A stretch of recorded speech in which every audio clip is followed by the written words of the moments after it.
Selamat pagi anak-anak kelas 9. Hari ini kita bertemu lagi di mata pelajaran IPA. Kita masuk di mata pelajaran IPA dengan materi kemagnetan dan induksi elektromagnetik bagian yang kedua. Nah, materi ini anak-anak dapat baca di buku IPA terpadu halaman 188. Oke, kita buka bersama-sama ya bukunya. Nah, anak-anak, pesan dari Mem Elisa adalah simak video dari awal pertengahan sampai akhir supaya materi dapat tersampaikan dengan baik. Tujuan pembelajaran kita kali ini adalah menjelaskan cara kerja elektromagnet dan penerapannya dalam kehidupan sehari-hari. Kemudian menjelaskan penggunaan gaya Lorentz dan penggunaannya dalam kehidupan sehari-hari. Menjelaskan prinsip kerja dinamo dan generator secara sederhana, menjelaskan secara kuantitatif prinsip kerja transformator sederhana. Nah, anak-anak, ini adalah peta konsep yang minggu kemarin anak-anak juga sudah perhatikan. Nah, kita akan belajar tentang induksi elektromagnetik ya. Oke, kita masuk ke elektromagnet. Elektromagnet adalah magnet yang terjadi karena aliran listrik pada kumparan berinti besi. Elektromagnet ini memiliki beberapa kelebihan dibandingkan magnet permanen, yaitu sifat kemagnetannya dapat diperbesar dengan cara memperbanyak jumlah lilitan atau memperbesar arus listrik. Sifat kemagnetannya dapat dihilangkan dengan cara memutuskan aliran listrik dan dapat ditimbulkannya kembali dengan cara menyambung arus listrik. Kemudian, kutub-kutub magnetnya dapat ditukar dengan cara mengubah arah arus listrik. Nah, anak-anak bisa lihat peralatan dalam kehidupan sehari-hari yang memanfaatkan elektromagnet, yaitu ada pil listrik, galvanometer, telepon, dan alat pengangkat besi. Yang selanjutnya kita belajar tentang gaya Lorentz. Bor listrik merupakan alat yang mengubah energi listrik menjadi energi gerak. Prinsip kerja bor listrik berdasarkan gaya Lorentz. Nah, gaya Lorentz terjadi apabila kawat penghantar berarus listrik berada di dalam medan magnetik.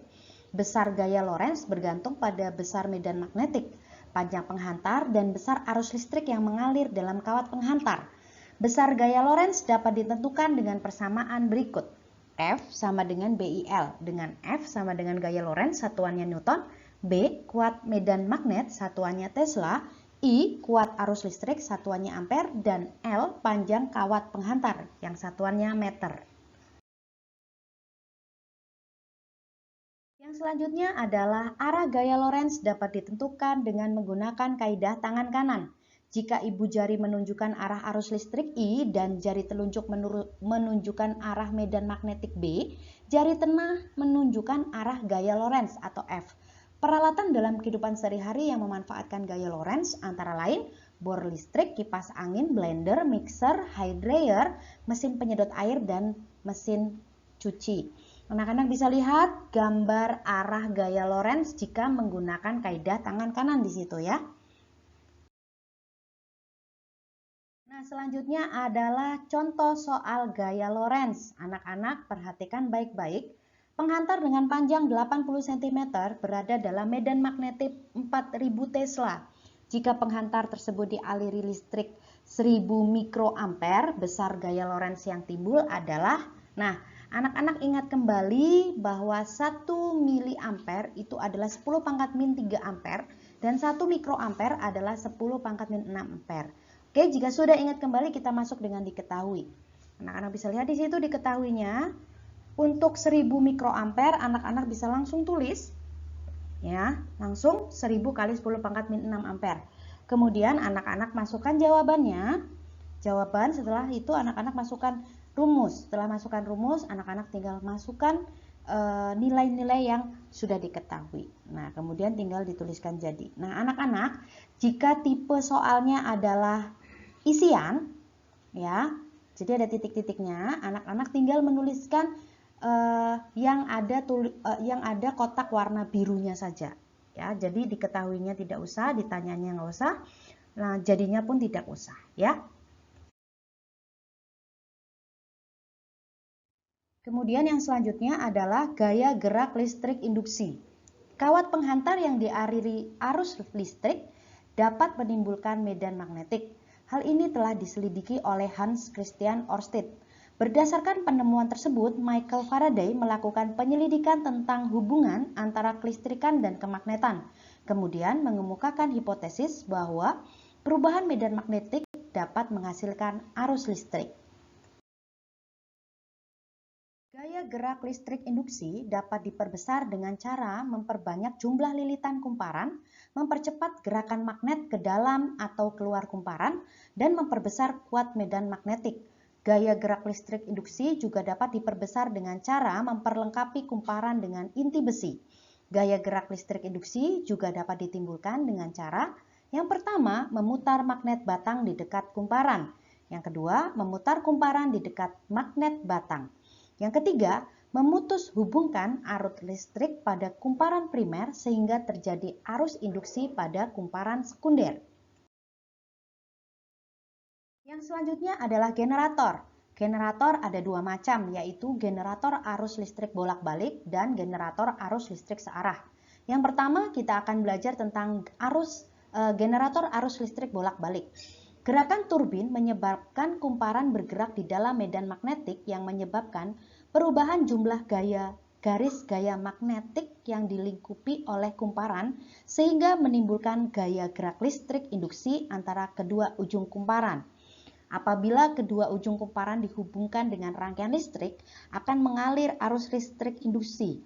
Arus listrik yang dihasilkan oleh generator ini dialirkan melalui cincin logam atau cincin geser sehingga menghasilkan arus listrik yang arahnya bolak-balik. Nah, anak-anak bisa lihat di situ gambar diagram generator arus listrik bolak-balik. Yang selanjutnya adalah generator arus listrik searah. Bagian-bagian utama generator arus listrik searah adalah magnet ladam, kumparan, cincin belah, dan sikat karbon. Cincin belah atau komutator pada generator arus searah berfungsi sebagai pengubah arah arus listrik yang terjadi dalam rangkaian sehingga arus listrik yang terjadi adalah arus listrik searah. Nah, anak-anak bisa lihat gambar yang A adalah bentuk arus listrik bolak-balik atau AC. Ya, AC itu alternating current. Dan yang B adalah bentuk arus listrik searah atau direct current. Nah, yang selanjutnya adalah transformator atau trafo. Transformator adalah alat yang digunakan untuk menaikkan atau menurunkan tegangan listrik bolak-balik. Nah, di sini ada dua jenis transformator, yaitu transformator step up dan transformator step down ya. Yang satunya penaik tegangan, yang satunya lagi penurun tegangan. Nah, di situ ada perbedaannya ya. Perbedaannya adalah anak-anak bisa lihat untuk transformator step up jumlah lilitan sekunder lebih banyak daripada lilitan primer. Sedangkan pada step down, jumlah lilitan sekundernya lebih sedikit daripada jumlah lilitan primer. Nah, kemudian tegangan sekunder lebih besar daripada tegangan primer pada transformator step up. Pada trafo step down, tegangan sekunder lebih kecil daripada tegangan primer. Nah, yang ketiga, kuat arus sekunder lebih kecil daripada kuat arus primer untuk trafo step up, sedangkan untuk trafo step down, kuat arus sekundernya lebih besar daripada kuat arus primer. Nah, anak-anak, trafo step up ini biasanya tegangan yang masuk itu lebih kecil daripada tegangan yang keluar, ya. Oke, namanya step up, berarti tegangan keluarnya lebih besar. Kalau step down berarti tegangan yang masuk lebih besar daripada tegangan yang keluar. Itu ya anak-anak ya.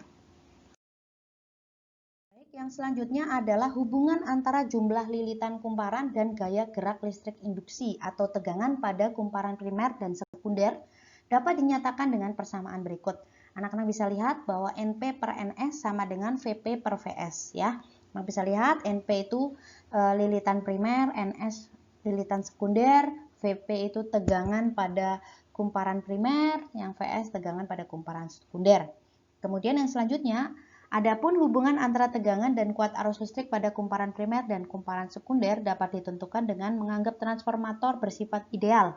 Pada transformator ideal berlaku hubungan sebagai berikut. Anak-anak bisa lihat, IS per IP sama dengan VP per VS. Nah, untuk keterangannya anak-anak bisa baca ya. Nah, nanti di soal NP dan V, N, V dan P ini Mem Elisa akan jadikan satu. Jadi NP per NS sama dengan VP per VS sama dengan IS per IP. Jadi nanti terbalik ya. Selanjutnya adalah contoh soal. Anak-anak perhatikan gambarnya. Apabila daya primer sama dengan daya sekunder, jumlah lilitan primer dan sekunder, serta kuat arus listrik primer tampak pada gambar, maka kuat arus listrik yang mengalir melalui kumparan sekunder sebesar titik-titik-titik. Nah, di sini Mem Elisa sudah beri label warna ya. Yang biru itu adalah primer, yang merah adalah sekunder. Yang selanjutnya kita masuk ke diketahui, yaitu IP sama dengan 2 ampere, NP sama dengan 3600 lilitan, NS sama dengan 720 lilitan. Ya, kemudian ingat bahwa VP per VS sama dengan IS per IP sama dengan NP per NS. Pokoknya anak-anak lihat arus itu terbalik dengan V dan terbalik dengan lilitan. Ya, kalau V-nya tegangannya itu P yang di atas, ya NP-nya di atas, tapi kalau I, S-nya yang di atas. Oke, karena di situ yang diketahui I dan N, maka V-nya Mem Elisa tutup. Kemudian kita masuk ke jawab. Langsung masukkan rumusnya. IS per IP sama dengan NP per NS. IS dimasukkan, kemudian nanti akan ketemu 10 ampere. Jadi kuat arus listrik yang melalui kumparan sekunder sebesar 10 ampere. Nah, anak-anak perhatikan baik-baik karena ini adalah soal isian, berarti anak-anak hanya tulis jawabnya saja, ya.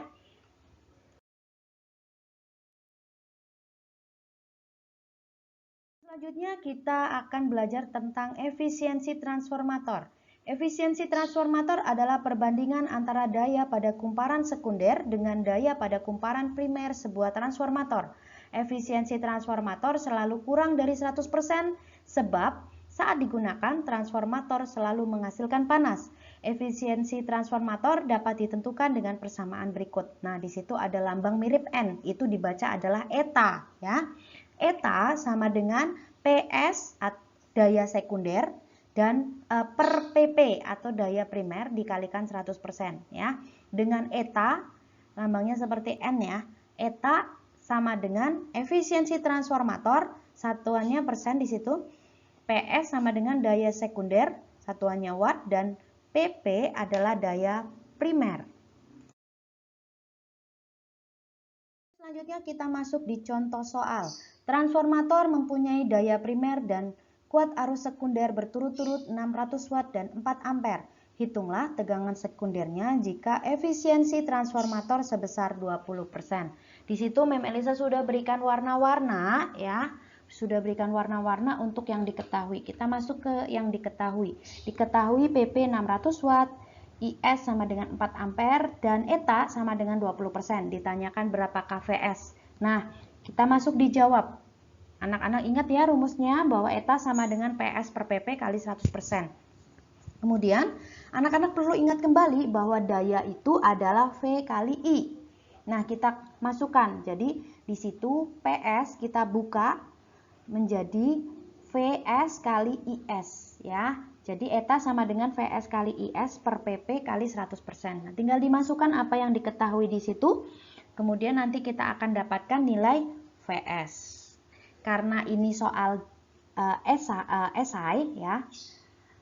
Soal esai bukan soal isian. Jadi anak-anak wajib menuliskan diketahui, ditanya, jawab, kemudian jadi.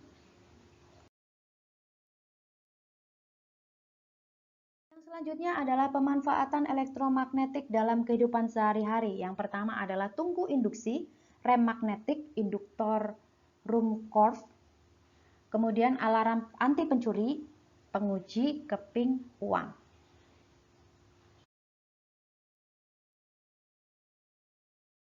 Manfaat medan listrik dan medan magnet bagi hewan.